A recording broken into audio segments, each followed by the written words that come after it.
করে দেখুন না, মনে হচ্ছে আপনারই বিড়ি খেয়ে ফেলে দিয়েছে। ঠিক বলেছে। দুধ বানা তোকে তো কখন থেকে বলছে বিড়িটা ওর না, চুপ কর। দেখছো না ও ভালো করে মনে করার চেষ্টা করছে, দেখুন। আচ্ছা, এমন করতে করতে একটা বিড়ি চেয়ে নিয়ে আয়। মা, আমি ওনার মতো একটা সিগারেট খাবো। কি হয়েছে? এই যে বিড়িটা ওনার পায়ের তলায় পড়েছিল আর বলছে বিড়িটা ওনার না। বুঝো না এই ব্যাপারটা। আর বিড়ি খোরদের পায়ের তলায় যদি বিড়ি থাকে, বিড়িটা তো ওনারই হবে। দেখি কেমন বিড়ি। ও মা, এটা তো আমার বিড়ি।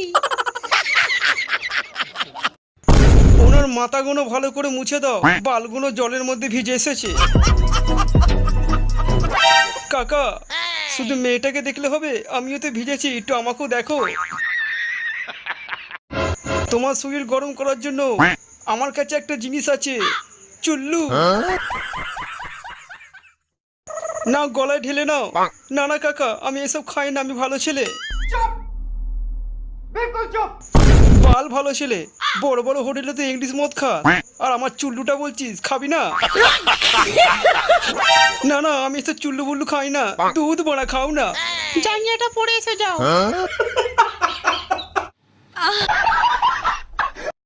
ছি ছি ছি ছি। অমন করে দেখো না বা। বিয়ের আগে তোমার কাকিকে অমন করে দেখতে গিয়ে আমার ফচাং করে মাল বেরিয়ে যায়। আমি বুঝতে পেরেছি। আচ্ছা, মেয়েটাকে দেখে তোমার কলা দাঁড়িয়ে গেছে, আর সহ্য হচ্ছে না।